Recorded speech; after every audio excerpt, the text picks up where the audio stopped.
আলহামদুলিল্লাহ, আমরা এখন আছি হচ্ছে শাহ আলম সেকশন 15। এখানে আসার পরে এই যে মসজিদে নামাজ পড়লাম, আমরা এশার সালাত আদায় করলাম। এই যে আমাদের ডানে বামে যারা আছে, এতক্ষণ যদিও আমাদের মনটা একটু খারাপ ছিল, কিন্তু এখন আরও বেশি ভালো হয়ে গেছে।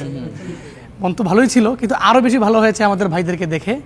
ওনারা সবাই বাংলাদেশি এবং আমাদের সবচেয়ে বড় পরিচয় হলো আমাদের শুভাকাঙ্ক্ষী। ওনারা ওনাদের কাজ ফেলে দৌড়ে চলে আসছেন আমাদেরকে দেখার জন্য। এটা আসলে খুব ভালো লাগার ছিল।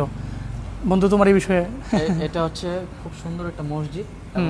আশপাশে আমাদের বাঙালি ভাইরা অনেকেই জব করেন, তো সবাই আসছেন কোরআনের ভালোবাসার জায়গা থেকে।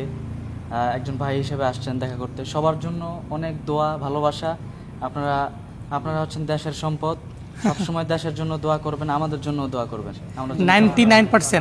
99% মুসল্লি বললো যেখানে বাঙালি, এই মসজিদে না অনেকে নামাজি, এবং এই মসজিদের রক্ষক যিনি এখন আছেন উনিও বাংলাদেশি, মনির ভাই বাংলাদেশি। খুব দোয়া রইল আপনাদের জন্য, আল্লাহ আপনাদের ভালো রাখুক।